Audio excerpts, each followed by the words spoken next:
حدیث میں آتا ہے آپ صلی اللہ علیہ وسلم کو دستی کا گوشت پسند تھا. دستی پتہ ہے کسے کہتے ہیں؟ بکرے کے جو اگلا حصہ ہے نا, یہ جنت کنالج کا لفظ مجھے پتا ہے, نالج ہے, میں مذاق میں کنالج کہہ دیتا ہوں اس کو, کیونکہ اس پہ بھی لوگ کہتے ہیں اس لیے کہ آپ کی تاکہ آئیکنو کے کنالج ہے.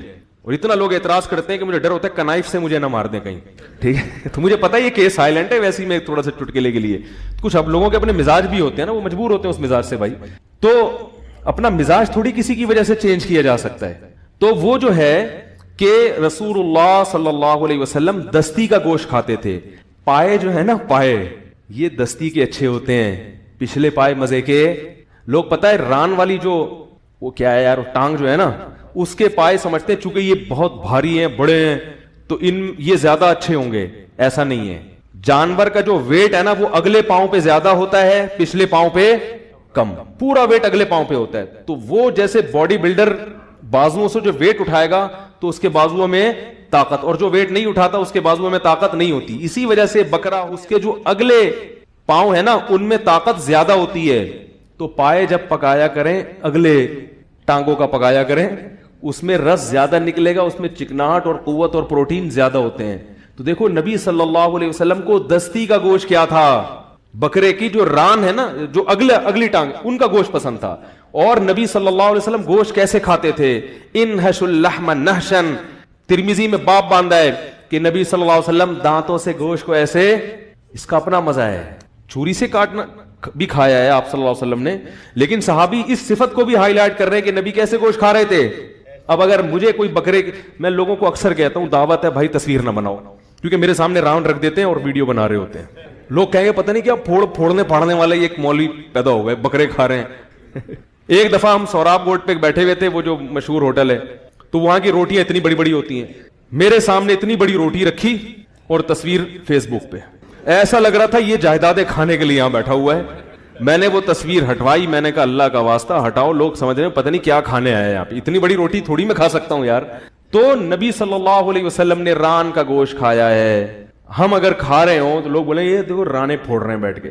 اور ایک اور بات سے بات بس لاسٹ, یار آخری جمعہ ہے نا, پھر سفر ہے میرا. دیکھو لوگ پتہ ہے کیا کرتے ہیں, علماء کے آخری ٹائم کو دیکھتے ہیں, پچھلے وقت کو نہیں دیکھتے جو گزر چکا ہے. ہم جامع رشید میں حضرت مولانا طارق مل صاحب کے ساتھ میں بیٹھا ہوا تھا, بڑا خوبصورت کمرہ تھا, بڑے بہترین صوفے تھے اور بیٹھے ہوئے تھے, آگے پھل فروٹ رکھے ہوئے ہیں. تو ایک صاحب نے کمنٹس کیے, ان مولویوں کے مزے دیکھو, لینڈ ٹروزر میں گھوم رہے ہیں, ہاتھ پاؤں لوگ چوم رہے ہیں, اور ان کے مزے دیکھو. میں جب طالب علم تھا, مدرسے میں آیا تو مزے لیس زندگی تھی. مزوں کے علاوہ کیا تھا؟ سب کچھ تھا. کوئی جانتا نہیں تھا. مجھے 4 آدمیوں میں بیان کے لیے ہمارے استاذ نے کھڑا کیا, تو میں ٹوٹا پھوٹا سا میں نے بیان کیا. انہوں نے کہا اس وقت کیا حال ہوگا جب ہزاروں لوگ تمہارا بیان سنیں گے. تو مجھے لگا یہ لطیفہ سنا رہے ہیں. میں نے کہا کیوں ہزاروں لوگ ہمارا بیان سنیں گے بھائی, کیوں سنیں گے؟ مولویوں کی کون سنتا ہے؟ ہم کسی مسجد میں امامت کر رہے ہوں گے, اذان دے رہے ہوں گے, بس یہی ہماری ایکٹیویٹیز ہوں گی. مدرسے کے لیٹرین ہم صاف کرتے تھے, حالانکہ مدرسے میں مدرسے والے بھنگی رکھ سکتے تھے, لیکن ہمارے شیخ مفتی رشید احمد صاحب رحمہ اللہ تعالی نے کہا طلبہ کی انا کو ختم کرو. کس کو؟ بولو بھائی, انا. کہ جب آپ کا مدرسہ ہے تو لیٹرین کون صاف کر؟ میں نے اپنے گھر میں کبھی زندگی میں نہ پہلے اور نہ لیٹرین صاف کی ہے, مجھے گھن آتی تھی. مگر مدرسے میں جہاں ہم پڑھتے تھے لیٹرین کا مطلب فلش, وہ ہم صاف کرتے تھے. حضرت نے پابندی لگائی تھی, کوئی بھنگی نہیں آئی. جانور ذبح کرنے کا صحیح طریقہ, جانور ذبح کرنے کا صحیح طریقہ کیا ہے؟ دعا بھی بتا دیں حافظ عاصم دہلی سے. جانور ذبح کرنے کا صحیح طریقہ یہ ہے کہ جانور کو ایسے لٹائیں کہ آپ اس کی ٹانگیں قبلے کی طرف ہوں جانور کی, اور اس کا سر جو ہے جب آپ سیدھا کر دیں تو آپ قبلے کی طرف کھڑے ہوں, آپ کے ہاتھ میں چھری ہو اور آپ قبلے کی طرف ہوں, اور چھری کا رخ بھی قبلے کی طرف ہی ہوگا. ظاہر ہے آپ کا سینہ قبلے کی طرف ہو, جانور کی ٹانگیں بھی قبلے کی طرف ہوں گی. اس طرح ذبح میں بھی آسانی ہوگی اور سنت بھی پوری ہو جائے گی. تو لٹانے کے بعد جب جانور کے پاؤں میں رسیاں باندھی جاتی ہیں تو اس کو موو کرنا, قبلے کی طرف گھمانا بہت آسان ہو جاتا ہے. اس کے بعد آپ بسم اللہ اللہ اکبر پڑھ کے چھری چلائیں. اگر آپ کو ڈر لگ رہا ہے تو بیگم کو پکڑا دیں, وہ چلا دے گی, وہ انشاءاللہ نہیں ڈرے گی, تو وہ پڑھ لے بسم اللہ اللہ اکبر. اور قصائی سے اگر ذبح کروانا ہے تو تھوڑا سا اہتمام کر لیں, آج کل غیر مسلم قصائی بھی ہوتے ہیں, تو بہتر یہی ہے کہ خود ذبح کریں. پھر بھی اگر قصائی سے ذبح کروا رہے ہیں تو قصائی کو بولیں بھائی اونچی آواز سے بسم اللہ اللہ اکبر پڑھ لے, اور یہ گٹکا منہ سے نکال کے تھوڑی دیر کے لیے پھینک دے وہاں. اللہ کا ذکر کا وقت ہے, ایک شاعر اسلام کو زندہ کیا جا رہا ہے, ابراہیم علیہ السلام کی سنت کو پورا کیا جا رہا ہے. یہ گٹکے کا ٹائم نہیں ہے. قصائیوں نے منہ میں گٹکے رکھے ہوتے ہیں, اتنی اسمیل آ رہی ہوتی ہے, اور بسا اوقات وہ تکبیر بھی نہیں پڑھ رہے ہوتے. اور اگر آپ نے اور قصائی نے دونوں نے مل کے گلا پہ چھری چلانی ہے تو پھر دونوں پر لازم ہے کہ وہ بسم اللہ اللہ اکبر پڑھیں, اور پھر 4 رگیں کاٹ کے چھوڑ دیں. یہ جو حرام مغز میں چھرا مارتے ہیں یہ بہت غلط حرکت ہے, یہ نہ کرنے دیں قصائیوں کو. اس سے جانور کو تکلیف بھی ہوتی ہے اور بلڈ بھی صحیح طرح نکل نہیں پاتا, یہ اور گوشت کی لذت بھی ختم ہوتی ہے. گوشت میں بیماریاں بھی پورے طور پہ, جو بلڈ میں بیماریاں وہ بھی نہیں نکل پاتی ہیں اگر کوئی بیماری ہو جانور میں. تو ہر طرح سے دنیا کا نقصان بھی آخرت کا نقصان بھی, تو اس کو نہ کرنے دیں. یہ حرکت کر لے گا تو جانور حرام نہیں ہوگا, لیکن یہ مکروہ ناپسندیدہ عمل ہے. تو 4 رگیں کاٹ کے چھوڑ دیں اور اس کو تڑپنے دیں, بلڈ سارا نکل جائے گا, اللہ آپ کی قربانی قبول کرے گا. اس کے بعد جب وہ ٹھنڈا ہو جائے تو کھال اتاریں اور پھر کھائیں, اور ہمیں بھی دعاؤں میں یاد رکھیں. قصائی کے ساتھ چھری پر ہاتھ رکھا تو دعا کون پڑھے گا؟ اگر قصائی نے بھی چھری پر ہاتھ رکھا اور دونوں مل کے ذبح کر رہے ہیں تو دونوں پر تکبیر واجب ہے. ایک نے بھی چھوڑ دی تو جائز نہیں ہے, اس لیے اس کو بولے بھائی جب تو چھری پر ہاتھ رکھے تو بھی تکبیر پڑھے. اگر وہ بھول گیا تو پھر جائز ہے, لیکن اگر جان کر اس نے چھوڑ دیا تو پھر جانور حلال نہیں ہے. یہ جو کتابوں میں لکھا ہے فقہ کی کہ جانور کی 7 چیزیں حرام ہیں, ناجائز ہیں, اس پہ بھی بعض لوگ اعتراض کرتے ہیں یہ حنفیوں نے اپنی طرف سے نا ایک حلال کو حرام کر دیا. ان 7 چیزوں میں خصیتین بھی ہیں, جانور کی پیشاب گاہ بھی ہے اور رسولی بھی ہے. بھائی یہ اسی وجہ سے فقہاء نے اس کو ناجائز قرار دیا ہے کہ یحرم علیہم الخبائث. نبی کا ایک وظیفہ یہ بھی تھا کہ وہ خبیث چیزوں کو حرام کر دیں گے. تو اب ہر چیز میں انگلی پکڑ کے نہیں بتایا جائے گا یہ حلال ہے یہ حرام ہے. کچھ چیزیں تو بتائی جائیں گی, کچھ اصول اور ضابطے بتا دیے جائیں گے. جو جانور کے رسولی نکلتی ہے وہ گندا گوشت ہوتا ہے جو پھوڑے کی شکل میں آتا ہے. اس پھوڑے کو کھانے کے لیے الگ سے حدیث کی ضرورت نہیں ہے کہ پھوڑا کھانا حرام ہے جانور کا. سمجھ میں آ رہی ہے بات؟ اس کے لیے اتنا کافی ہے کہ وہ گندا گوشت ہے, وہ غلیظ ہے. اسی طرح یہ جو خصیتین ہیں یہ بھی پیدا کرتے ہیں گندگی کو. گردے جو ہیں وہ پیشاب کو فلٹر کر کے نکال دیتے ہیں. گردے پیدا نہیں کرتے گندگی, جبکہ یہ اس سے پیدا ہوتی ہے گندگی. الگ نہیں کیا جا سکتا گندگی کو اس سے. اسی طرح یہ جو پیشاب گاہ ہے یہ بھی کوئی ایسی چیز نہیں ہے جو انسان کھائے. یہ سلیم الطبع انسان اس سے نفرت کرتا ہے. اب اس پہ دلیل ہم سے مانگتے ہیں قرآن میں کہاں لکھا ہے, حدیث میں کہاں لکھا ہے. بہت سی چیزیں حدیث میں ہوتی ہیں, اس کے لیے تفقہ چاہیے, بصیرت چاہیے. پھر بھی اگر آپ نہیں مانتے تو کم از کم طنز تو نہ کریں میرے بھائی. کھائیں, آپ دیگ بنا کے کھائیں, آپ دعوت کریں لوگوں کی کہ بھئی آج ہم نے یہ چیز پکائی ہے, تو طنز نہ کریں. آپ کہیں گے میں بھی تو طنز کر رہا ہوں, تو میں جواب میں طنز کر رہا ہوں کہ جب فقہاء پہ طنز ہوگا, مجتہدین کو بیوقوف قرار دیا جائے گا, تو پھر لا يحب اللہ الجہر بالسوء من القول الا من ظلم. اللہ بری بات کو پسند نہیں کرتے, لیکن جس پر ظلم ہوا وہ دفاع میں کہہ سکتا ہے. اختلافی مسئلہ ہے, بعض مجتہدین کہتے ہیں حلال جانور کی سب چیزیں حلال ہیں, تو ٹھیک ہے ان کی رائے ہے, وہ بھی قابل احترام ہمارے لیے.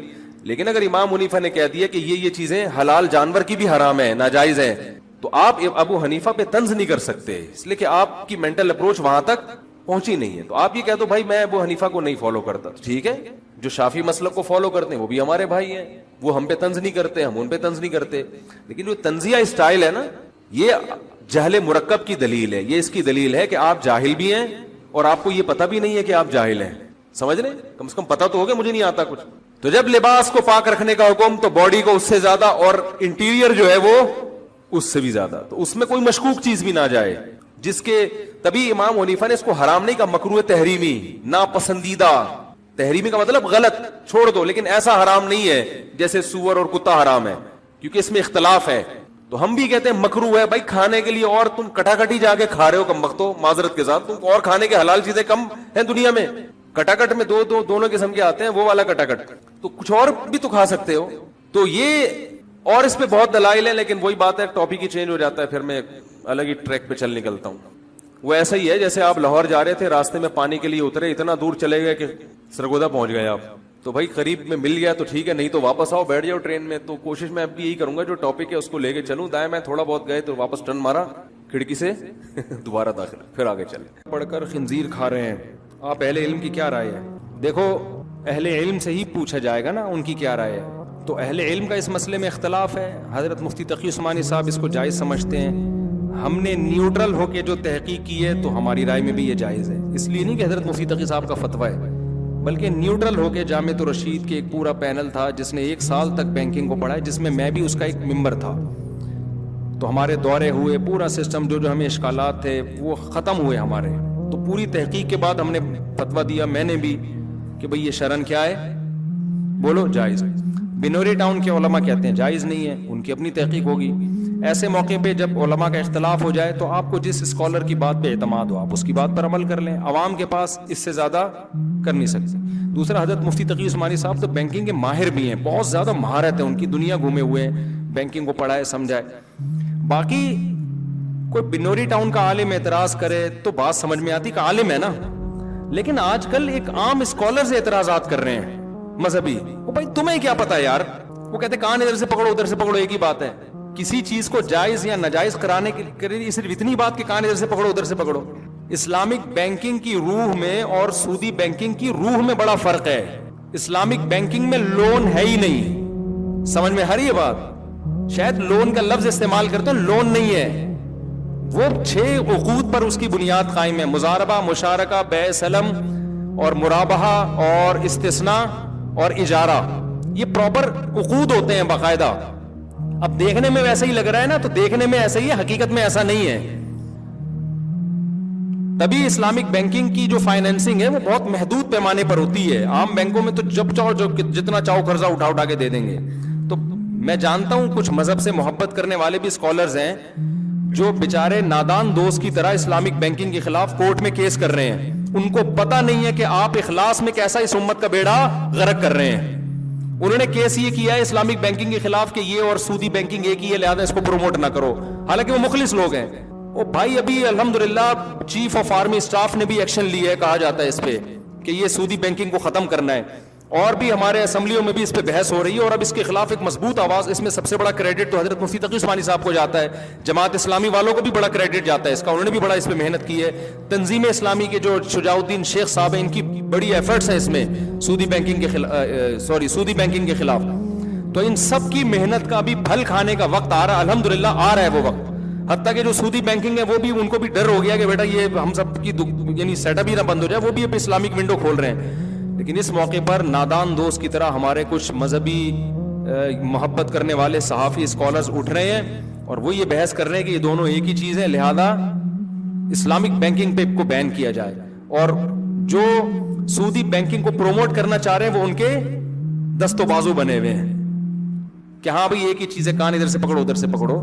تو جب تک آپ کے پاس پراپر علم نہیں ہے میرے بھائی, فتویٰ دینے کی آپ کو اجازت نہیں ہے. فتویٰ مفتیوں کا کام ہے, یہ صحافیوں کا کام, اسکالرز کا کام, انجینئروں کا کام, ڈاکٹروں کا کام نہیں ہے. آپ جس فیلڈ کے ماہر نہیں ہیں تو پیچھے ہٹ جائیں. آپ بات سمجھانا بھی, بعض لوگ آتے ہیں کہ کہتے ہیں اس کو سمجھاؤ آپ بٹھا کے. اب ایک آدمی میں ایک دیکھو 8 سال علم حاصل کیا ہم نے مدرسے میں, 1 سال دورہ حدیث, بلکہ 2 سال کا ہم نے دورہ حدیث کیا, حدیث کی شروحات پڑھی, سودی مسائل بھی, نکاح طلاق کے مسائل بھی, وراثت کے مسائل بھی, اور اخلاقیات کے مسائل بھی. پوری 10 سال میں نے, یا جتنے علماء ہوتے, میں اپنی بات نہیں کر رہا, پورا ایک پراپر وے میں پھر 20 سال تک تحقیق کا کام کیا ہم نے, مسائل پہ ریسرچ کا. اس کے بعد آدمی ایک قابل ہوتا ہے جا کے کہ وہ کہیں تحقیق کر سکے. اور ایک آدمی جناب اس نے ساری زندگی انگلش پڑھی ہے, اسلام پڑھا ہی نہیں ہے, اس نے پڑھا ہے تو کتابوں سے سرسری طور پر, ایک بیس ہے ہی نہیں. اس کو کیسے سمجھائیں, اس کو بندہ اس کی کھوپڑی میں بٹھائے کیسے یہ بات. وہ ایک ڈاکٹر تھے, میں نے ان کا انٹرویو بھی لیا, انشاءاللہ شائع ہوگا. یو کے بڑے کووڈ پہ نا, کرونا پہ ان کی بڑی تحقیق ہے. میں نے کہا حضرت ایک صاحب ہے, وہ بڑے زبردست مذہبی اسکالرز ہیں, ان کے اسکالر ہیں, ان کی سمجھ میں نہیں آ رہا تو آپ سمجھائیں. انہوں نے کہا میں مذہبی اسکالر کو کرونا نہیں سمجھاؤں گا بیٹھ کے, کوئی ڈاکٹر لاؤ میرے سامنے. تو کہنے یار میں مذہبی اسکالر کو نہیں, وہ اس کو میڈیکل سائنس کا پتہ نہیں ہے, نہ اس کو ویکسین کا پتہ ہے ہوتا کیا ہے, تو میں کیا اس پہ اپنا دماغ کھپاؤں, میں کیوں سمجھاؤں اس کو بیٹھ کے. حالانکہ وہ علماء کا بڑا احترام کرتے ہیں. انہوں نے کہا میں اپنے دماغ کیوں, یہ ان کی فیلڈ نہیں ہے, میں کیوں اپنی کھوپڑی جو ہے نا میں ادھر ضائع کروں. انہوں نے کہا کوئی ڈاکٹر ہے تو مجھے بتائیں, میں اس سے بحث کروں گا. تو اسی طرح ہر مسئلے پر ایک مذہبی اسکالر ایک عامی آدمی کے سامنے بحث نہیں کرتا, اس کو پتا ہے اس کی کھوپڑی میں یہ بات اتارنا بہت مشکل ہے. اس سے پہلے کہ کچھ اسٹیپ ہیں, جب تک یہ اس پہ نہیں آئے گا آگے. اب میں کسی انگریز کو بٹھا کے سمجھانا شروع کر دوں اسلام میں 4 شادیاں اور 18 بچے, وہ پہلے توحید پہ آئے گا نا میرے بھائی, بیسک چیزیں تو سمجھ یار. اس کے بعد نماز آئے گا. اب کوئی غیر مسلم ہندو الحمدللہ بہت سے آتے ہیں, یا مسلمان ہوتے ہیں, عیسائی بھی آتے ہیں, میں اس سے کہوں کہ میں ایمان لایا اللہ پر اور اس بات پر کہ میں 4 شادیوں کو برحق جانتا ہوں, وہ ڈر جائے گا یار یہ ہو کیا رہا ہے مارکیٹ میں. اس کی بیوی بھی ڈر جائے گی ابھی سے, میرے میاں کو کیا سکھائی جا رہی ہے. اب میں سمجھ ایکچولی یوں ایکچولی، تو اس کے مینٹل لیول سے، حالانکہ اسلام میں ہے یہ، اس کو کوئی نکال تھوڑی سکتا ہے، لیکن پہلے تو ہر چیز کا ایک لیول ہوتا ہے، اس کے بعد تو علم کا بھی ایک لیول ہے. ہم پہلے سال جب پڑھتے ہیں تو صرف عربی گرامر پڑھتے ہیں، اس میں ہمیں فقہ کی اور حدیث کی بھاری بھرکم کتابیں نہیں پڑھائی جاتی.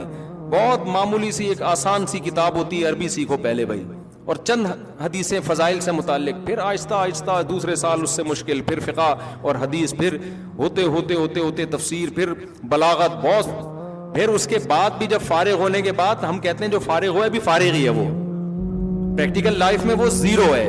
ابھی تو کتابوں کا علم ہے نا، ابھی تو پریکٹیکل لائف میں تو پھر جو مسائل آنا شروع ہوتے ہیں ان کی تحقیق کروائی جاتی ہے.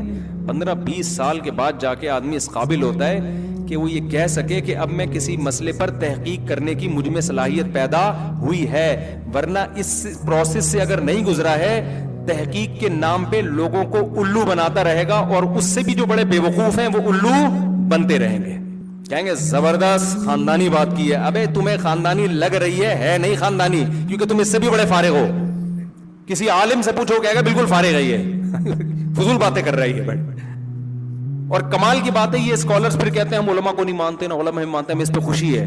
یہ خوشی کی بات نہیں، رونے کا مقام ہے کہ جن کی فیلڈ ہے وہ نہیں مان رہے تمہیں. ایک ڈاکٹر کہہ رہے ہیں مجھے پوری دنیا کے کوئی ڈاکٹر نہیں مانتے، میرے لیے بڑی فخر کی بات ہے. ابے جب تیری فیلڈ کے لوگ ہی نہیں تجھے مان رہے. اس کا جواب وہ ڈاکٹر یہ تھے کہ یہ سارے 2 نمبر ہیں. او بھائی سارے 2 نمبر ہیں، تو ایک امام مہدی سے بیعت ہے کیا تو جو اتنا نیک پیدا ہو گیا؟ یہ بول لے آدھے 2 نمبر ہیں، یہ بول لے 2/3 2 نمبر ہیں، 1/3 تو ٹھیک ہوں گے نا. تو کیا کہاں سے کوئی مریخ سے پیدا ہوا ہے، کسی اور مٹی سے پیدا؟ بہت زیادہ پوچھے جاتے ہیں، اللہ تعالیٰ سے دعا سارے آ جائیں. تو پہلا سب سے بڑا مسئلہ یہ ہے کہ قربانی واجب کس پر ہے. قربانی واجب کس پر ہے؟ لم سم عوام کی سہولت کے لیے ایک نصاب بیان کرتا ہوں جو علماء بتاتے ہیں. 52.5 تولہ چاندی، تقریباً 45 سے 50 ہزار یا 55 ہزار، یہ آج کل ریٹ چل رہے ہیں، آپ دیکھ لیے گا نیٹ پر.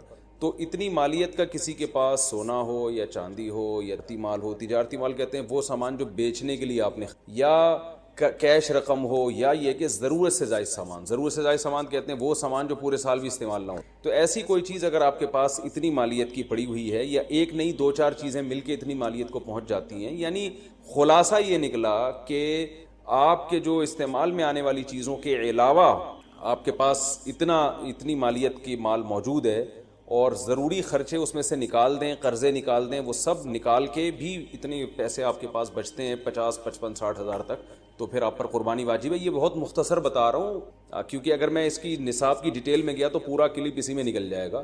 تو لم سم ایک بتا رہا ہوں آپ کو کہ اتنا اماؤنٹ کسی کے پاس ہو تو اس پر قربانی واجب ہے. پھر بھی سمجھ میں نہ آئے تو اس بارے میں میرے دوسرے کلپ یوٹیوب پہ آپ کو مل جائیں گے، یا دوسرے علماء سے آپ تفصیل پوچھ لیں، وہ انشاءاللہ آپ کو ڈیٹیل بتا دیں گے. کیونکہ نصاب میں اگر میں زیادہ ڈیٹیل میں گیا تو بہت ہی لمبی بات ہو جائے گی. تو اس پر قربانی واجب ہے. بڑا مسئلہ یہاں پر ایک یہ اٹھایا جاتا ہے کہ کیا گھر کا سربراہ اگر قربانی کر لے تو سب کی طرف سے کافی ہو جائے گی، یا جو بھی صاحب نصاب ہے جس میں بھی استطاعت ہے اس پر الگ سے قربانی واجب؟ اس میں فقہا کا اختلاف ہے. بعض علماء کی رائے یہ ہے کہ ایک آدمی اگر گھر کی طرف سے قربانی کر لے تو سارے اہل خانہ کی طرف سے کافی ہو جاتی ہے.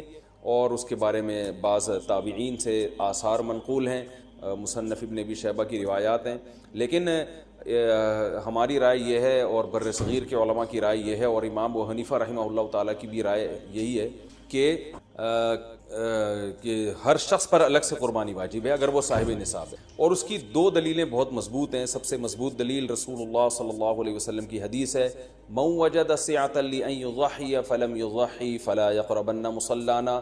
آپ صلی اللہ علیہ وسلم نے فرمایا جس کے پاس قربانی کی طاقت تھی اور اس نے قربانی نہیں کی تو وہ ہماری عیدگاہ کے قریب بھی نہ پڑے. تو اس سے پتہ چلتا ہے کہ جس کے پاس بھی اس طاقت ہے، تو اس میں یہ نہیں ہے کہ گھر کا سربراہ سب کی طرف سے کرے. تو یہ جو ہے ایسا نہیں ہے، بلکہ صاف الفاظ ہیں حدیث کے کہ جس کے پاس بھی استطاعت ہے تو وہ اس پر قربانی اس کو کرنی پڑے. اور دوسری دلیل یہ ہے کہ عبادات میں کہیں بھی ایسا نہیں ہوتا کہ ایک کی عبادت دوسرے کی طرف سے کافی ہو جائے. تو اس پر قیاس کا تقاضا بھی یہی ہے کہ جب اسلام میں کوئی بھی ایک عبادت دوسرے کی طرف سے کافی نہیں ہوتی تو یہ کیسے ممکن ہے کہ قربانی جو مستقل ایک سنت ابراہیمی ہے وہ ایک کرے اور دوسری کی طرف سے بھی وہ خود بخود ادا ہو جائے. تو یہ اس کا بھی تقاضا ہے. بعض حضرات یہ دلیل دیتے ہیں کہ حضرت ابو بکر اور عمر رضی اللہ عنہما قربانی نہیں کرتے تھے. اچھا سوری، یہ دوسرے مسئلے کی دلیل ہے. تو پہلا تو یہ ہو گیا کہ قربانی ہر صاحب استطاعت پر لازم ہے. بیگم کے پاس اگر زیور ہے اور اتنی مالیت کا ہے تو اس پر بھی قربانی واجب ہے. پھر وہ الگ بات ہے کہ اس کی طرف سے میاں اس کی پرمیشن سے کر دے، یعنی واجب تو اس پر ہوگی لیکن ضروری نہیں ہے کہ وہ خود کرے، اس کی طرف سے اس کا میاں بھی کر سکے اس کی پرمیشن سے، اجازت سے، اور میاں اپنی طرف سے بھی ایک کر دے اور بیگم کی طرف سے بھی کر دے. یعنی گھر کے ایک فرد کرے گا اور سب کی طرف سے کافی ہو جائے، یہ نہیں ہے، بلکہ ہر فرد کو الگ کرنی پڑے گی. وہ الگ بات ہے کہ اپنے پیسے سے کرنا ضروری نہیں ہے، وہ فرد خود کرے یا کسی سے کروا دے. پھر جب کسی سے قربانی کروائے گا تو اس کو پیسے دے، یا جو قربانی اس کی طرف سے کر رہا ہے وہ خود اپنے پیسے استعمال کر لے تو بھی ٹھیک ہے. یعنی یہ بھی ٹھیک ہے کہ آپ کے جو ابا ہیں، آپ کے جو والد صاحب ہیں، وہ قربانی کر رہے ہیں اور سب بالغ بچوں کی طرف سے کر رہے ہیں، پیسے کسی سے نہیں لے رہے تو بھی ٹھیک ہے، کوئی حرج نہیں ہے. یا شوہر بیوی کی طرف سے کر رہا ہے اور پیسے نہیں لے رہا اس سے تو بہت اچھی بات ہے، ایسا نیک شوہر اللہ یہاں سب کو دلائے. تو یا بیگم صاحبہ کر رہی ہیں اپنے خرچے پہ اور میاں کی طرف سے بھی کر رہی ہیں، میاں سے پیسے نہیں لے رہی، تو سبحان اللہ، بہت اچھا لگا آپ کو سن کے، تو ہمیں بھی بہت اچھا لگا. تو یعنی پیسوں کا ہر ایک کا ڈالنا ضروری نہیں. اچھا یہ بھی ایک مسئلہ ہوتا ہے کہ بڑا بھائی کر رہا ہے سب کی طرف سے اور سب سے آدھے پیسے لے رہا ہے قربانی کے، وہ یا تھوڑے پیسے لے رہا ہے، باقی پیسے اپنی جیب سے ڈال رہا ہے تو بھی ٹھیک. یعنی جس کی طرف سے قربانی ہو رہی ہے اس کے لیے خود سے پیسے یعنی خرچ کرنا ضروری نہیں ہے، اس کی طرف سے اگر کوئی اور خرچ کر دیتا ہے تو بھی ٹھیک، چاہے پورے پیسے خرچ کرے یا آدھے پیسے خرچ کرے. قرضہ لے کے بھی قربانی کی جا سکتی ہے، آپ کے پاس اگر پیسے نہیں ہیں تو آپ قرضہ لے کے کر سکتے ہیں، اگر آپ کو یقین ہے کہ میں یہ قرضہ بعد میں لوٹا سکتا ہوں. البتہ قرضہ کھا کے قربانی ٹھیک نہیں ہے کہ آپ نے کسی کا قرضہ دینا ہے، وہ مانگ رہا ہے، دروازے پہ کھڑا ہوا ہے، وہ دے نہیں رہے اور آپ اس کے پیسوں سے بکرے کاٹ رہے ہیں. آپ یہ آخرت کے لیے بھی نقصان دہ اور وہ بکرے کے لیے تو نقصان دہ بہرحال ہے ہی ہے. تو ایک مسئلہ تو یہ ہو گیا. دوسرا مسئلہ یہ ہے کہ قربانی کیا واجب ہے یا سنت ہے؟ تو اس بارے میں بھی دونوں رائے ملتی ہیں علماء کی. جو علماء کہتے ہیں سنت ہے وہ بھی عام سنت نہیں مانتے بلکہ سنت مؤکدہ. سنت مؤکدہ کا مطلب جو نہیں کرے گا قابل ملامت ہوگا. اور امام ابو حنیفہ رحمہ اللہ تعالیٰ کی رائے کے مطابق یہ واجب ہے، اور اس کی دلیل وہی ہے کہ پہلی بات تو یہ کہ عبادت ہے، اور عبادت میں احتیاط کے پہلو کو ترجیح، کیونکہ احتیاط اسی میں ہے کہ اس کو اگر واجب قرار نہیں دیتے تو بہت سے لوگ قربانی کا فریضہ چھوڑ سکتے ہیں اور اس بات کا خطرہ موجود ہے کہ قیامت میں ان کو گناہ نہ ملے. تو اس لیے احتیاط کے پہلو کو ترجیح جائے گی. اور مضبوط دلیل امام حنیفہ کی قرآن نبی صلی اللہ علیہ وسلم کی وہی حدیث ہے، من وجد سعة لأن يضحي فلم يضحي فلا يقربن مصلانا. آپ صلی اللہ علیہ وسلم نے فرمایا جس کے پاس قربانی کی گنجائش تھی اور اس نے قربانی نہیں کی وہ ہماری عیدگاہ کے قریب بھی مت پھٹ. آپ صلی اللہ علیہ وسلم 10 سال مدینہ منورہ رہے، ہمیشہ آپ صلی اللہ علیہ وسلم نے قربانی. بعض حضرات یہ دلیل دیتے ہیں کہ حضرت ابو بکر اور حضرت عمر نے قربانی نہیں کی اپنے دور خلافت میں، اس سے پتہ چلتا ہے کہ قربانی واجب نہیں ہے. تو یہ دلیل اس لیے درست نہیں ہے کہ حضرت ابو بکر اور حضرت عمر رضی اللہ تعالیٰ عنہ مسکین تھے، غریب تھے، اگرچہ مسلمانوں کے خلیفہ تھے، لیکن یہ ان کی ایک کوالٹی تھی کہ اتنے لاکھوں مربع میل کے مالک ہونے کے باوجود وہ پیون زدہ کپڑے پہنتے تھے. تو صاحب استطاعت پہ قربانی واجب ہے. یہ دونوں حضرات بڑے تھے مگر قربانی نہیں کی انہوں نے، جیسے کہ روایت میں آتا ہے اس کی وجہ استطاعت نہ. تو استطاعت اگر نہیں ہے تو پھر قربانی لازم نہیں ہے، بلکہ اگر آپ قرضہ لے کے قربانی کرو گے اور خطرہ ہے کہ میں قرضہ ادا نہیں کر سکتا تو پھر تو جائز ہی نہیں ہے آپ کے لیے، کیونکہ دوسروں کا حق دبا کے آپ کے لیے عبادت کی وجہ آوری. اس کی فضیلت کیا ہے قربانی کی؟ رسول اللہ صلی اللہ علیہ وسلم نے ارشاد فرمایا بقرعید کے دنوں میں یو ایام نہر میں اللہ کو جانور کا خون بہانے سے زیادہ کوئی عمل محبوب اور ہر بال کے بدلے میں اللہ نیکی عطا فرماتا. یہ قربانی کی بہت بڑی فضیلت ہے، اور اس کی فضیلت آپ علماء سے بیانات میں سنتے ہیں. میں بھی چونکہ بہت مختصر جلدی بات کر رہا ہوں تاکہ میں پورے موضوع کو جلدی سے سمیٹ. اب مسئلہ یہ آئے گا کہ جی قربانی ایک بڑا اہم مسئلہ آج کل یہ چل رہا ہے. نبی صلی اللہ علیہ وسلم نے فرمایا کہ عید کی نماز کے بعد جس نے قربانی کی تو قربانی ہوگی، نماز سے پہلے کر لی تو آپ نے اس قربانی کو قبول. تو اس سے صاف پتہ چلتا ہے کہ شہر میں جہاں عید کی نماز ہوتی ہے وہاں عید کی نماز سے پہلے قربانی نہیں. اب چونکہ بہت ساری عید کی نمازیں ہو رہی ہیں تو علماء کہتے ہیں کہ جس شہر میں آپ رہتے ہیں پورے شہر میں کہیں بھی عید کی نماز ہو جائے گی تو آپ کے لیے قربانی کرنا جائز ہوگا. بہتر تو یہی ہے کہ آپ خود جب تک عید کی نماز نہ پڑھیں قربانی نہ کریں. لیکن اگر کسی نے قربانی کر لی خود نماز پڑھنے سے پہلے تو اگر پورے شہر میں کہیں عید کی نماز ہو چکی تھی تو آپ کی قربانی ہو گئی، عید کی نماز نہیں ہوئی تھی آپ کی قربانی وہ کل ادا ہے. آج کل لاک ڈاؤن کی وجہ سے، کورونا کی وجہ سے یہ بھی مسئلہ کھڑا ہوا ہے، بہت سے ملکوں میں عید کی نماز پہ پابندی ہے. یو اے ای سے فون آتا ہے بھائی یہاں دبئی میں تو عید کی نماز ہی نہیں ہو رہی، تو وہاں کیا کیا جائے گا؟ تو وہاں پر یہ کیا جائے گا کہ بہتر یہ ہے، افضل یہ ہے کہ زوال کے بعد آپ قربانی کریں. اگر پورے شہر میں عید کی نماز ہو ہی نہیں رہی ہے تو پھر زوال کا وقت یعنی ظہر کا وقت جب داخل ہو جاتا ہے تو پھر آپ جانور قربان کریں، اس سے پہلے قربانی نہ کریں. لیکن اگر اس سے پہلے کسی نے قربانی کر لی تو فقہا کی ایک رائے یہ بھی موجود ہے، انشاءاللہ وہ قربانی بھی ادا ہو جائے گی. یعنی صبح صادق کے بعد بھی اگر کسی نے قربانی کر لی تو قربانی ہو جائے گی. لیکن بہتر یہ احتیاط اسی میں ہے کہ ایسے جگہوں پہ جہاں عید کی نماز نہیں ہو رہی ہے، بعض کنٹریز ایسے ہیں جہاں عید کی نماز نہیں ہوتی، تو وہاں پر پھر آپ زوال کے بعد جانور کو قربان. یہ مسئلہ ہو گیا. اچھا، اب جانور خریدتے ہوئے کیا چیزیں آپ نے دیکھنی ہے؟ سب سے پہلی بات، 4 جانوروں کی قربانی جائز ہے. اونٹ، یہ گائے، بھینس بھی گائے کے حکم میں ہی ہے، اور بکرا اور دمبا. ہرن کی قربانی یا نیل گائے کی قربانی یا اور دوسرے جو جنگلی جانور ہیں ان کی قربانی جائز نہیں. ان 4 جانوروں میں اونٹ کی عمر 5 سال ہونی چاہیے، گائے کی عمر 2 سال ہونی چاہیے، اور بکرے کی عمر 1 سال ہونی چاہیے. اور دمبے کی بھی اصل تو یہی ہے کہ 1 سال عمر ہو، لیکن اگر 6 مہینے کا دمبا اور بھیڑ یا جو بھی سرگودا کے کجلے بڑے مشہور ہیں، 6 مہینے کا اگر دیکھنے میں سال کا لگتا ہے یعنی موٹا تازہ ہو تو 6 مہینے کا دمبا بھی جائز، 6 مہینے سے کم کا جائز نہیں. اور 6 مہینے کا دمبا اگر دیکھنے میں 6 مہینے کا نہیں لگ رہا، 1 سال کا نہیں لگ رہا، بچہ ہی لگ رہا ہے، چھوٹا لگ رہا ہے، کمزور ہے، پھر اس کی بھی جائز نہیں. تو دمبا اگر 6 مہینے کا موٹا تازہ ہے تو اس کی قربانی جائز ہے. اور باقی بکرا 1 سال کا ہونا ضروری، اور گائے 2 سال کی، اور اونٹ 5 سال کا. اچھا، اس میں یہ بات ضروری ہے کہ یہاں سال سے مراد اسلامی سال. مثال کے طور پر آپ بکرا لینے کے لیے گئے مارکیٹ میں، ہاں بھائی کتنی عمر ہے؟ اس نے کہا کہ جی اتنی عمر ہے.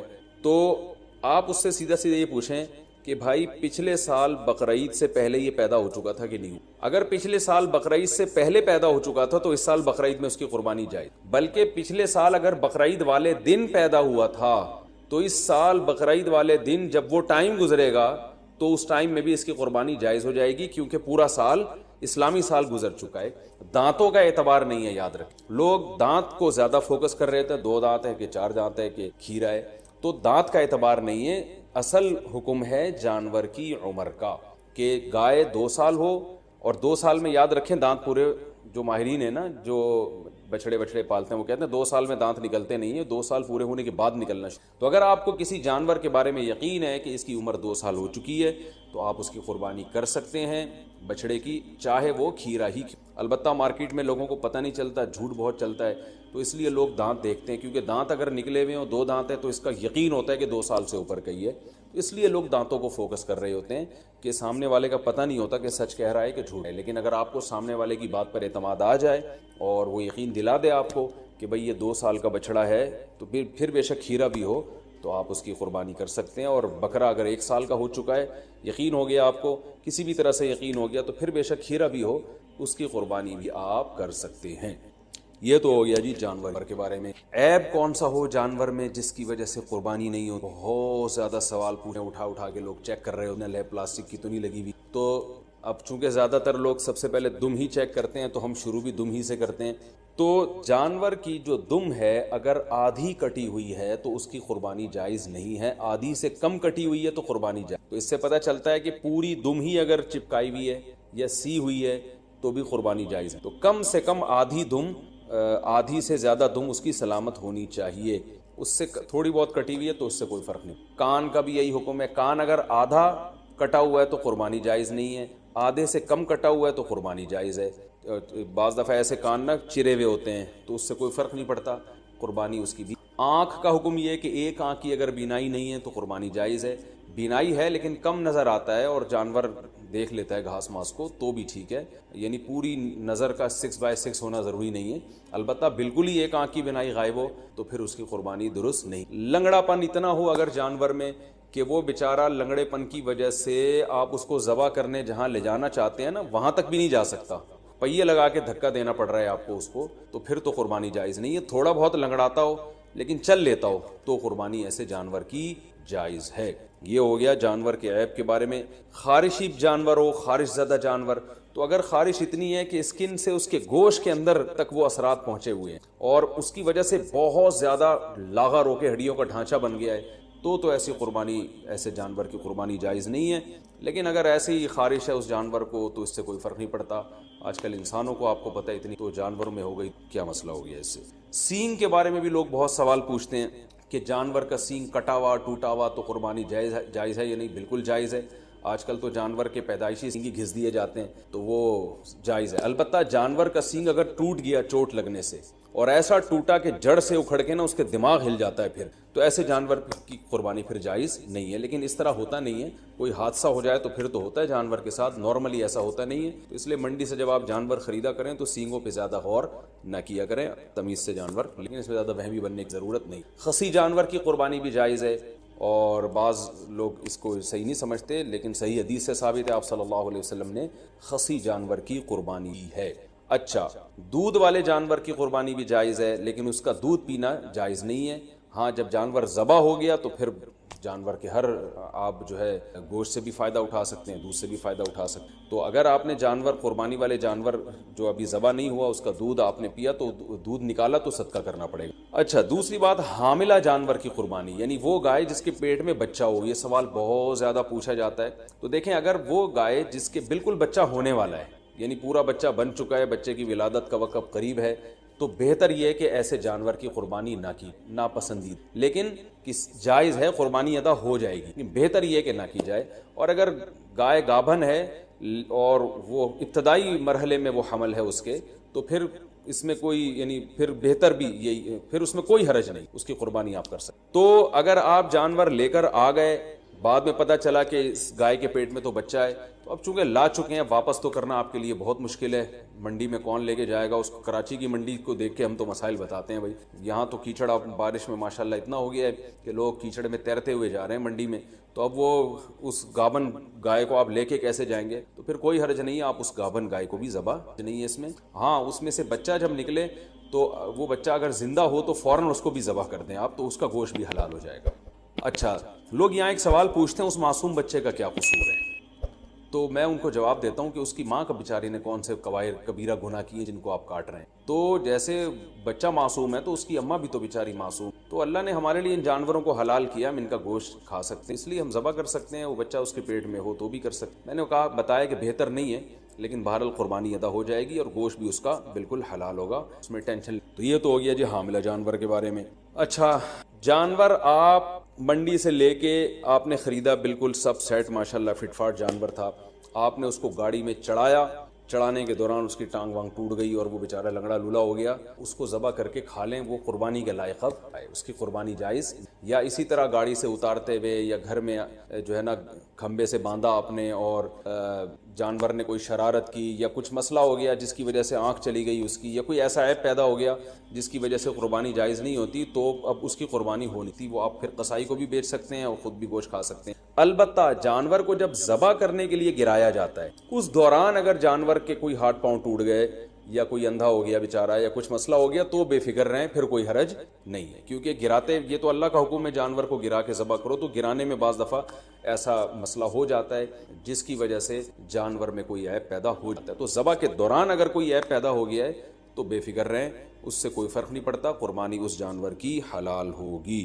یہ تھا جانور کو گاڑی میں چڑھانا اور اتارنے سے. اچھا، ایک اہم مسئلہ یہ ہے، اب ہم آتے ہیں، میرا خیال ہے عیب والے مسائل تو کافی حد تک حل ہو چکے ہیں. اب ہم آتے ہیں جانور کو لٹانے. بلکہ اس سے پہلے کہ آپ جب جانور لے کر آئے تو بہت سے لوگوں کی نیت بدل جاتی. آپ جانور لے کر آئے، بچڑا، جب محلے والوں نے دیکھا، کوئی تعریف کرتا ہے، کوئی کہتا ہے یار یہ کیا اٹھا، ٹھیک ہے نا، تو اب آپ کا دل بدل گیا کہ یار پڑوسیوں کے یہاں تو بچڑا ہے، وہ ٹائٹ ہے. اب آپ کا دل چاہ رہا ہے کہ میں اس جانور کو چینج کروں. تو دیکھیں، اگر آپ نے جانور خریدتے ہوئے قربانی کی نیت سے نہیں خریدا، ویسے ہی خریدا تھا، بعد میں سوچا تھا کہ میں دیکھوں گا قربانی کرنی ہے کہ نہیں کرنی، تو آپ اس کو بیچ دیں، کچھ بھی کریں، کوئی حرج نہیں. لیکن اگر آپ نے قربانی کی نیت سے خریدا تھا، جیسے کہ 99% لوگ بقرعید میں قربانی کی نیت ہی سے جانور خرید رہے ہوتے ہیں، گھر لانے کے بعد آپ کی نیت بدل گئی، یار وہ پڑوسی ہے جو وسیم بھائی جو بچڑا لے کر آئے ہیں نا، اس پہ الگ ہی نور برت، اور وہ ہمارے بچڑے کے ساتھ جب کھڑا ہوتا ہے تو ہمارا بچڑا تو احساس کمتری میں آئے نہ، ہم احساس کمتری کے شکار ہوتے ہیں. تو اب آپ نے ارادہ کیا یہ بچڑا آپ کسی کو پہنا، تو بالکل جائز ہے. جیسے کسی نے آپ کو پہنایا تو آپ بھی کسی کو بچڑا پہنا سکتے ہیں. تو لیکن پہنانے کے بعد ہوگا یہ کہ اگر اب آپ کو کرنا یہ پڑے گا کہ آپ جو بچڑا لے کر آئے تھے یا بکرا لے کر آئے تھے، فار ایگزامپل وہ 1 لاکھ کا تھا، آپ نے آگے بیچا 1,20,000 میں، اور اب نیا بچڑا لائے دوبارہ 1 لاکھ کا، تو یہ 20,000 کا جو پروفٹ ہے یہ آپ کے لیے جائز نہیں، بلکہ یہ 20,000 کا پروفٹ آپ کو صدقہ کرنا۔ تو اس لیے جب پرانا جانور آپ بیچیں گے تو نیا جانور یا تو اس سے اسی کی قیمت کا ہو یا اس سے زیادہ کی قیمت کا، اس سے کم قیمت کا لے کر آ گئے تو پروفٹ آپ کو صدقہ کرنا۔ تو یہ ایک اہم بات ہے۔ بیچنا بالکل جائز ہے، اس میں کوئی حرج نہیں ہے، میں نے کہا جیسے کسی نے پہنایا تو آپ بھی پہنا سکتے ہیں، تو اس میں کوئی حرج نہیں، لیکن پروفٹ پھر آپ کے لیے حلال نہیں ہے، کیونکہ یہ قربانی کی نیت سے جب آپ نے جانور خریدا ہے، جب آپ نے قربانی کرنے کی نیت سے خرید لیا تو اب اس میں پروفٹ کمانا آپ کے لیے جائز نہیں رہا۔ آپ بچڑا لے کر آئے، پورا بچڑا اپنے لیے لے کر آئے آپ قربانی کی نیت سے، تو یہاں آپ نے ارادہ کیا، محلے والے آ گئے، وسیم بھائی نے کہا یار ایک حصہ ہمیں دو، یار ایک، تو آپ کا ارادہ بدل گیا، آپ نے کہا چل بھائی، تو آپ اس میں سے حصے بھی دوسروں کو دے سکتے ہیں، اس میں بھی کوئی حرج نہیں ہے۔ تو یہ بھی جائز ہے آپ کے لیے کہ اس جانور میں آپ سب کو شریک، تو یہ ضروری نہیں ہے کہ آپ نے اپنے لیے گائے خریدی تو اب وہ پوری گائے آپ کے، ایک حصہ بھی آپ اپنا اس میں رکھ سکتے ہیں، 6 حصے دوسروں کو دے سکتے ہیں۔ ایک اہم بات یہ بھی ہو گئی۔ دوسری ایک اہم بات یہ ہے کہ آج میرے پاس عصر کے بعد ایک بندہ آیا، میں بچڑا لایا تھا، صبح جب میں نے دیکھا تو اس کا انتقال ہو گیا۔ ان کی ورڈنگ یہی تھی، انتقال ہو گیا۔ میں نے کہا انتقال تو آدمی ہوتے ہیں، جانوروں کی تو موت واقع، خیر اس کا انتقال ہو گیا، تو مالدار آدمی جس پر قربانی واجب تھی، اگر اس کا جانور بقرعید سے پہلے مر جائے تو اس پر لازم ہے کہ وہ دوبارہ قربانی۔ ہاں، دوبارہ قربانی میں یہ ضروری نہیں ہے کہ جتنا مہنگا پہلا جانور تھا اتنا ہی دوسرا بھی ہو، نہ، سستا جانور بھی کیا جا سکتا ہے، کیونکہ اب آپ پروفٹ نہیں کما رہے اس پہ، تو اس لیے وہ تو اللہ نے اس کو اٹھا لیا پہلے، تو اس جانور کو ذبح کر کے مرنے سے پہلے گوشت کھا لیں یا قصائی کو بیچ دیں، اور جو آپ نیا جانور لے کر آئیں گے وہ یعنی وہ بیچ اس لیے دیں یا گوشت اس لیے تاکہ وہ اس نے بھی گوشت ہی، یعنی گوشت کے طور پر ہی قصائی نے بھی استعمال کرنا ہے۔ تو جانور اگر مر گیا، آپ نیا جانور اگر لے کر آئے ہیں تو نئے جانور میں یہ ضروری نہیں ہے کہ پہلے والے جانور سے وہ مہنگا ہو، وہ سستا بھی لا سکتے ہیں۔ آپ پورے بچڑا لے کر آئے تھے تو اب کوئی بات نہیں، ایک دمبا کر لیں چھوٹا موٹا آپ، تو یہ ضروری نہیں ہے کہ اتنا ہی مہنگا ہو۔ اگر جانور مر جائے تو بس آپ نے ایک واجب اپنے ذمے سے پورا کرنا ہے، تو وہ سستا جانور، اور اگر غریب آدمی جانور خرید کے لایا تھا قربانی کی نیت سے، وہ جانور مر گیا تو بس غریب کو ثواب مل گیا، دوبارہ اس پر قربانی واجب پہلے بھی نہیں تھی اب بھی واجب، تو یہ ہو گیا جی۔ اچھا، اب ہم چلتے ہیں قربانی کے مسائل میں ذبح کی۔ جانور ذبح کرنے میں ایک بڑی کوتاہی یہ ہوتی ہے کہ قصائیوں کے حوالے چھری کر دی جاتی ہے، بعض دفعہ پتہ نہیں ہوتا کہ یہ مسلمان ہیں، کیونکہ ان دنوں میں ہندو بھی بہت سے قصائی بنے ہوئے ہوتے ہیں، تو یاد رکھیے گائے کی گردن پہ یا جانور کی گردن پہ جو چھری چلانے والا ہے، پکڑنے والا کوئی بھی ہو، رسی باندھنے والا کوئی بھی ہو، چھری چلانے والے کا توحید پرست ہونا ضروری ہے یا اہل کتاب ہونا ضروری، تو اس لیے یہ دیکھ لیں کہ یہ مسلم بھی ہے یا نہیں، اور تو بلا وجہ خامخواہ میں کوئی کہہ رہا ہوں میں مسلمان ہوں تو اب یہ نہیں کہ لیبارٹری چیک کے لیے بھی اتنی تحقیق کی ضرورت نہیں، تو بس یہ پہلے تحقیق کر لیا کریں بھائی، مسلمان ہو، توحید پرست ہو، ایک اللہ کو مانتے ہو، نبی صلی اللہ علیہ وسلم کی ختم نبوت کے قائل ہو، اور نبی صلی اللہ علیہ وسلم کو مختار کل، مشکل کشا، حاجت روا تو نہیں سمجھتے، تو جو توحید کا عقیدہ ہے نا وہ بہرحال پہلے ضروری ہے، جو بیسک اسلام کے عقائد ہیں وہ اس کو پتہ ہونے، تو اس کے بغیر جانور کا ذبیحہ جو ہے، اگر آپ کو پتہ چل گیا کہ یہ مشرک ہے تو پھر اس کا ذبیحہ حلال، ایک بات۔ دوسری بات، قصائیوں میں یہ کوتاہی ہوتی ہے کہ قصائی جو ہے وہ منہ میں گٹکے ہوتے ہیں، پان ہوتے ہیں، میں نے خود دیکھا ہے کہ وہ تکبیر نہیں پڑھ رہے ہوتے ذبح کرتے، سب نہیں کرتے، یعنی بعض لوگ ایسا کرتے ہیں، تو اگر جان بوجھ کر کسی نے تکبیر چھوڑ دی ہے تو بھی جانور مردار ہو جائے، اس لیے قرآن مجید میں صاف اللہ کا حکم ہے وَلَا تَأْكُلُوا مِمَّا لَمْ يُذْكَرِ اسْمُ اللَّهِ عَلَيْهِ، وہ جانور جس پر اللہ کا نام نہ لیا جائے اس کو مت کھاؤ، تو اس لیے اس بات کا اہتمام کرنا چاہیے، جو لوگ جانور کے قریب کھڑے ہوئے ہیں ان کو سب کو چاہیے زور سے تکبیر پڑھنا شروع کر دیں تاکہ چھری پھیرنے والے کو یاد آ جائے اور وہ غفلت نہ کرے اس بات۔ ہاں، اگر بھولے سے رہ گیا، اس بیچارے کو یاد ہی نہیں رہا تو وہ جانور حلال ہے، اس میں کوئی حرج نہیں ہے، جان کر تکبیرات چھوڑ دینا بالکل، اس سے جانور مردار ہو جائے۔ بعض اب ایسے ہوتا ہے کہ ایک آدمی سے چھری چل نہیں رہی ہوتی تو دوسرا بھی ہاتھ لگا دیتا ہے، یار ہم دونوں مل کے چھری چلا دیتے ہیں، تو دو آدمیوں نے اگر چھری چلائی ہے تو پھر دونوں پر تکبیر پڑھنا واجب ہے، دونوں میں سے ایک بھی اگر تکبیر چھوڑ دے گا تو جانور حلال، اس کا خیال کیا کریں، اور ویسے بھی جانور کو خود ذبح کیا کریں۔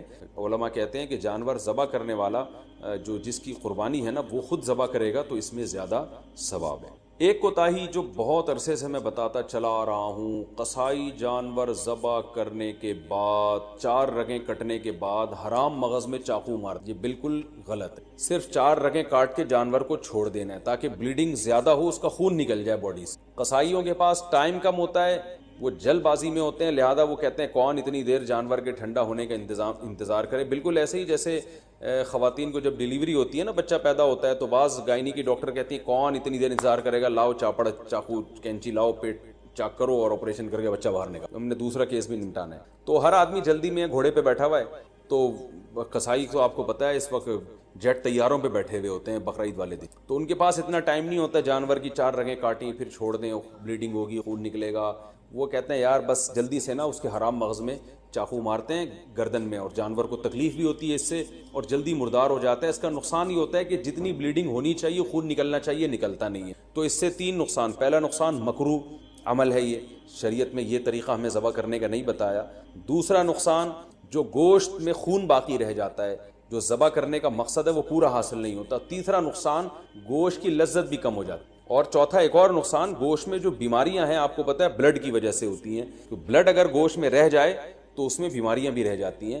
اگر خون اچھی طرح نکل جائے تو گوشت بیماریوں سے بھی صاف ہو جائے۔ تو یہ 4 فائدے ہیں جن کی وجہ سے آپ قصائی کو مجبور کیا کریں کہ بھائی ذرا تھوڑی دیر جو ہے نا صبر کرو، اور اگر پھر بھی صبر نہیں کرتا تو جس کھونٹے سے آپ نے گائے کو باندھا تھا، جیسے ہی جانور ذبح ہو فوراً جو جتنے آدمی جانور پہ تھے وہ سارے جانور کو چھوڑ کے قصائی پہ آ جائیں اور اس کھونٹے سے اس کو باندھ دیں تاکہ جانور آرام سے خود سے ٹھنڈا ہو جائے۔ یہ بھی کرتے ہیں کہ جانور ٹھنڈا ہوا نہیں ہوتا، کھال اتارنا شروع کر دیتے ہیں اس کی، تو یہ بھی غلط ہے۔ لیکن اگر ایسے جو وہ قصائی جو پکڑائی میں نہیں آ رہا، اگر آپ نے اس کو کھونٹوں سے باندھ دیا تو انشاءاللہ یہ حل ہو جائیں گی۔ قصائی حضرات ناراض ہوتے ہیں میری ان باتوں سے، بھائی میں آپ کے بارے میں بات نہیں کر رہا، میں ان قصائیوں کے بارے میں بات کر رہا ہوں جو شرافت سے کنٹرول میں آ نہیں رہے۔ آپ تو ماشاءاللہ اچھے لوگ ہیں جو میرا بیان سن رہے ہیں، آپ تو جانور کی 4 رگیں کاٹیں گے، اس کے بعد آپ آرام سے بیٹھ جائیں گے یا دوسرے جانور کو گرانے کی فکر میں لگ جائیں گے، اور یہ جب اس کی بلیڈنگ ہو جائے گی اچھی طرح سے، ٹھنڈا ہو جائے گا تو پھر آپ اس کا گوشت کاٹیں گے اور کھال اتاریں گے آپ اس کی۔ تو آپ کے بارے میں بات کر نہیں رہا، میں ان قصائیوں کے بارے میں بات کر رہا ہوں جو جلبا۔ اچھا بھائی، اب مسئلہ یہ ہے کہ گوشت کی تقسیم میں تول کے گوشت تقسیم خوب اچھی گوشت سودی اموال میں سے ہے، لہذا گوشت کے جب 7 حصے ہوں گے تو تول کے ہوں گے، یہ خوب سمجھ لیں۔ لوگ کہتے ہیں ہم راضی ہیں، تو راضی ہونے کا مسئلہ نہیں ہے، یہ سودی اموال میں سے ہے۔ اب میں اس کی ڈیٹیل میں جاؤں گا تو یہ کلپ بہت زیادہ لمبا ہو جائے گا، تو اس لیے بس علماء کی بات پر اعتماد کر لیں۔ اس کو تول کے تقسیم کرنا واجب ہے۔ اگر تول کے تقسیم سے بچنا چاہیں تو 60 ڈھیریاں بنا کر 7 میں کلیجی ملا دیں، تو پھر تول کے تقسیم کرنا واجب نہیں رہے گا۔ اس کے دلائل کیا ہیں یہ کسی اور وقت تو، اور پھر بھی احتیاط اسی میں ہے کہ تولیں بھی اور کلیجی بھی ملا دیں 7 تاکہ اگر تول میں گڑبڑ ہو گئی ہو تو کلیجی اس جو ادھر اگر تھوڑا سا گوشت زیادہ چلا گیا تو اس کے مقابلے میں ادھر کلیجی آ جائے تو سود سے بچت ہو جائے گی۔ وہ لوگ کہتے ہیں پتہ نہیں کس قسم کی باتیں کر رہے ہیں، وہ انشاءاللہ بعد میں ڈیٹیل میں اس مسئلے کو سمجھا دوں گا، بلکہ پہلے سمجھا بھی چکا ہوں کئی دفعہ کہ سودی اموال میں عقل نہیں چلتی ہے۔ جب شریعت نے برابری کا حکم دیا تو بس برابری ہے، تو گوشت بھی سودی اموال میں سے ایک، جیسے 10 روپے دے کے کوئی 11 روپے نہیں لے سکتا نا، تو اسی طرح گوشت میں بھی ایسا ہی ہے، تو یہ اس کا خیال کرنا چاہیے۔ اچھا، قربانی کے حصے داروں میں اگر کوئی شخص حرام آمدن والا شریک ہو گیا تو سب کی قربانی برباد ہو جائے، اس لیے اس کا بھی اہتمام کرنا چاہیے۔ اجتماعی قربانی میں اعلان لکھ کے لگانا چاہیے کہ بھائی حرام آمدن والے شرکت نہ کریں، یا پہلے سے سیٹ اپ بنانا چاہیے کہ ایک الگ سے ایسی گائے ہو جو صرف حرام آمدن والوں کا اس میں حصہ ہو، تاکہ اس میں قربانی ہو ہی نہیں، وہ گوشت ذبح کر کے ویسے ہی غریبوں میں بانٹ دیا جائے۔ بعض مدارس میں اس کا اہتمام کیا جاتا ہے کہ وہ پہلے سے جو ہے نا کچھ حصے ایسے انہوں نے تو، لیکن اگر آپ گھر کی گائے لائے ہیں یا ویسے کسی گائے میں حصہ لے رہے ہیں اور اس میں کوئی حرام آمدن والا آ گیا، لیکن اگر آپ کو پہلے سے پتہ نہیں ہے تو پھر شریعت نے ہمیں بلا وجہ کے تجسس کا حکم نہیں دیا۔ یہ ایک آدمی زبان سے کہہ رہا ہے میں حلال کماتا ہوں، بس اس کی زبان پر اعتماد کرنا ہمارے لیے کافی ہے۔ اب آپ نے کہیں اجتماعی قربانی میں حصہ لیا، اب یہ نہیں کہ آپ اپنی گائے کے بارے میں تحقیقات کرتے پھرنے اس میں حرام تو ہے کہ نہیں، وہ گناہ پھر انہی لوگوں پر ہوگا جنہوں نے اجتماعی قربانی کا ان کیا۔ اگر انہوں نے خود سے جان کر کسی حرام والے کو شامل کر دیا تو وہ گناہ گار ہوں گے۔ تو آپ کو اگر جب تک پتہ نہیں ہے تو شریعت میں یہی حکم ہے، ابہموا ما ابہم اللہ، جس چیز کو اللہ نے واضح نہیں کیا ہے تو ہم اچھا گمان ہی رکھیں گے اس میں۔ اچھا، یہ قربانی کا گوشت غیر مسلموں کو دینا بالکل جائز ہے، اس میں کوئی حرج نہیں ہے، غیر مسلم کو بھی دے سکتے ہیں۔ گوشت جب آپ کے ہاں آئے تو آپ بہتر یہ ہے کہ 3 حصے کر دیں، ایک غریبوں کے لیے، ایک رشتہ داروں کے لیے اور ایک اپنے. رشتہ داروں کا مطلب یہ ہوتا ہے کہ جو دعوتیں آپ کرتے ہیں وہ بھی رشتہ داروں ہی میں. تو اس لیے آج کل یہ بھی ٹھیک ہے کہ 1/3 صدقہ کر دیں, 2/3 گھر میں رکھ لیں, جس میں آپ دعوتیں بھی ہو رہی ہیں اس میں خود بھی کھا رہے ہیں.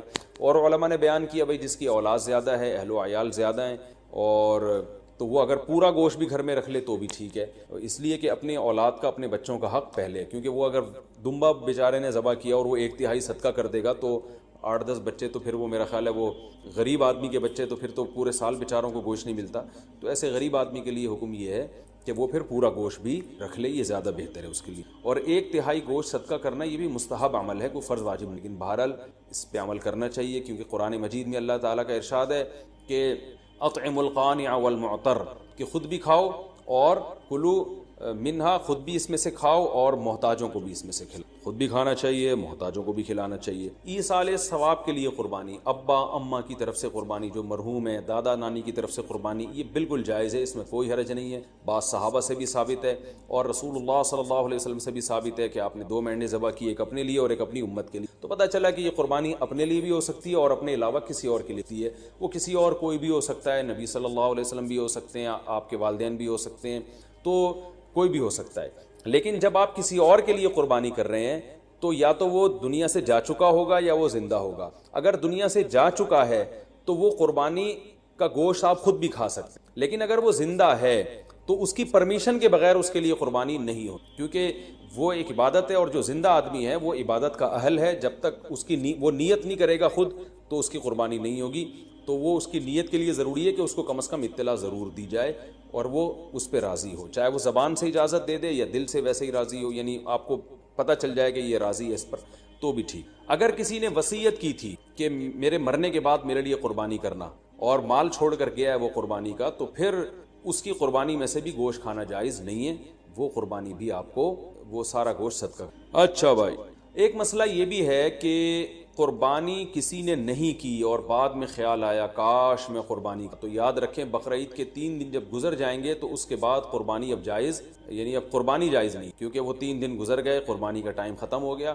اب آپ نے اگر جانور ذبح کیا تو اس کا سارا گوشت آپ صدقہ کر دیں, اور بہتر یہی ہے کہ جانور کی قیمت صدقہ کریں آپ, کیونکہ اب قربانی کا ٹائم چلا. تو اس لیے بقرعید کے 3 دنوں, پھر وہ اگلے سال بقرعید میں بھی نہیں ہو سکتی قضا اس کی, تو بس بقرعید کے 3 دن کے اندر اندر تو جانور ذبح کرنا ہے. اگر آپ نے ذبح نہیں کیا اور آپ پر قربانی واجب تھی, آپ سے غلطی ہوئی ہے, تو اب 3 دنوں کے بعد آپ نے کیا کرنا ہے, اس جانور کا یعنی اس جانور کی قیمت آپ صدقہ کر دیں. اب جو ہے وہ قربانی کا ٹائم چلا. اور یہ بھی یاد رکھیں, اس پر بہت مضبوط دلائل ہیں کہ قربانی کے صرف 3 دن ہیں. اس پر میں کلپ ریکارڈ کروا چکا ہوں, صحابہ تابعین کے آثار ہیں, احادیث ہیں کہ صرف 3 دن قربانی جائز ہے, چوتھے دن قربانی جائز نہیں ہے.